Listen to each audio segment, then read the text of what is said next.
Under pressure? I'm here to help. Do you have trouble starting or getting through projects? Do you wake up each morning with this feeling that you need to do well? Do you ever feel that whatever you do is just not good enough? Hi everyone, and welcome back to the channel. This is Joel for Jive Learning, and today we're going to look at the pressure we put on ourselves to perform and how we can change our relationship with it to become happier and more productive. If you find anything in this video useful, be sure to give it a like to let us know. And now on to rethinking personal pressure. Waking up to pressure. Create before it's too late. Each morning, I'd have this feeling inside me, a feeling of urgency, that we must create before it's too late, that if we didn't, something bad will happen, like an opportunity will be missed, or we'll get behind, or on the bad days, the universe will somehow collapse on itself. My brain would say, hey, it's 8 AM and we still haven't created anything yet. And the feeling would escalate in intensity every moment I didn't take creative action to produce something tangible. So I started to dedicate some time each morning to the creative process, getting up earlier so I could start creating sooner, be it writing a script, researching, or just jotting down ideas that could be used later on. This worked well for a while, but the new amount of output began to feel like it wasn't enough again. My brain would say, hey, it's 6 AM and we still haven't done enough yet. And the meaning of enough started to become redefined, from unpacking thoughts and writing notes about something to needing to be a piece of an actual product. So to allow more time to create and reach this newly defined version of enough, I'd have to get up even earlier each day. Things got to a point where I'd only be content if I'd hit a major milestone, like writing hundreds of words for the next video script. If I had spent hours thinking and noting down ideas without much of the actual script writing being done, I'd feel like the time was misused or wasted, or that we didn't achieve what we should have achieved. And of course, you soon start to realize this personal expectation is not possible to reach each and every day. Is this feeling something we just have to live with, or is there something that we can do about it? Like most things, the first step is understanding that you've got a problem. Recognizing when your relationship with creativity has become unhealthy. You often don't see it at the time, but when you're there pressuring yourself to select and execute the best task or project possible, you begin to realize your relationship with creativity has become unhealthy. The most important thing in my life that drove me to achieve was carrying anxiety as its rowdy passenger, pointing out opportunities to feel guilt and shame for every wrong turn I'd take. This relationship with myself and creativity was in serious need of counseling and repair, and flagging it was the first step towards recovery. Before I break through that wall each morning and start building, that immense amount of pressure didn't feel great. It was like an overwhelming cloud of anguish that time was escaping and not enough had been done. Feeling like there was a giant gap between where we were and where we needed to be in order for the eventual product to be built.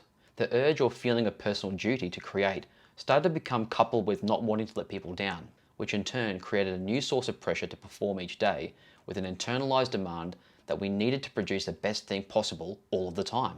This of course isn't sustainable, with the only real creative output being mass-produced misery and a feeling of failure set by unrealistic expectations. Regardless if you consider yourself a creator or not, all of us need time to think for an idea to incubate, expand and contract in order for it to become a focused pursuit to work towards. You're going to have creative blocks along the way, and listening and relating this pressure to perform to our lack of current output or achievement isn't going to do anything for us, except section off and reserve part of our mind to act as a personal bully for reminding us that we're not enough against a growing set of criteria that we have consciously or subconsciously set for ourselves.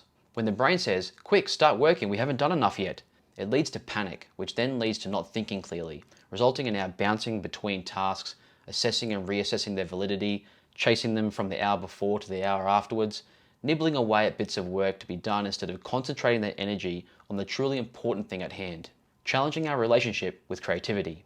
As creators, we're told by our mentors that we are not the sum of our projects, that we are much, much more than that. Our thinking, perspective, approach to creation, our character and expression create the unique mix that makes us so valuable to whomever we're creating for. Our expectations are not our clients' expectations. Whatever we think or imagine in our head does not match what is in the heads of others. This is why we always keep a constant dialogue with the client and regularly include them at various stages of the design process so there are no surprises when we create for them. But are we affording the same opportunity for conversation with ourselves?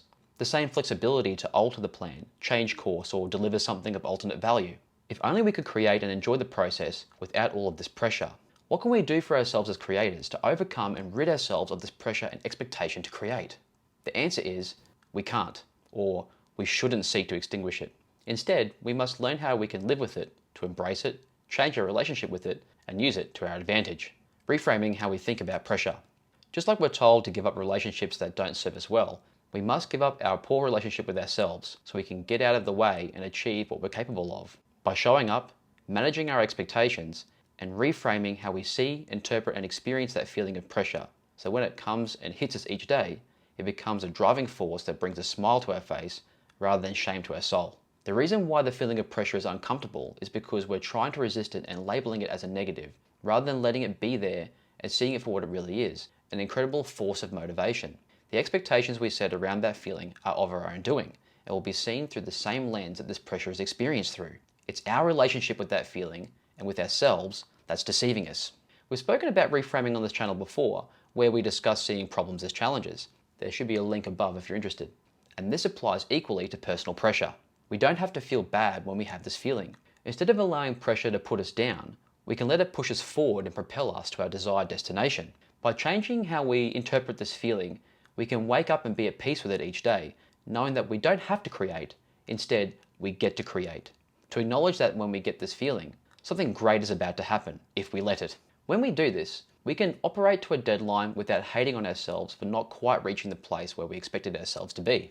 It shifts us away from a place of shame that what we do isn't enough, and instead invites us to hold on to that feeling with a sense of purpose, allowing it to flow into our day's work, rather than having us dread or even hide from it. Each time we feel we haven't done enough, we should stop and take a moment to appreciate that this incredible drive exists within us and use its force to push us to the next upcoming achievement. Only then can we enjoy the process of creation and flow with it instead of against it, allowing creation to happen in full. Doing this each day reminds me of who I am, and I know it will for you too. Creation isn't just to make things that make others happy. It's an outlet for us to exercise our craft, to get better at it, to physically manifest our ideas so they may help others, and perhaps most importantly, to provide us with the means to build a positive and closer relationship with ourselves. Jive Learning is the weekly show where we learn to improve ourselves and the lives of those around us. If you found this video useful, click the like button to let us know. And for more videos like this, be sure to click the subscribe and bell button to be notified when new videos drop. But until then, I'm Joel, and that's your learning for today. You're welcome. Owen, take it easy on yourself.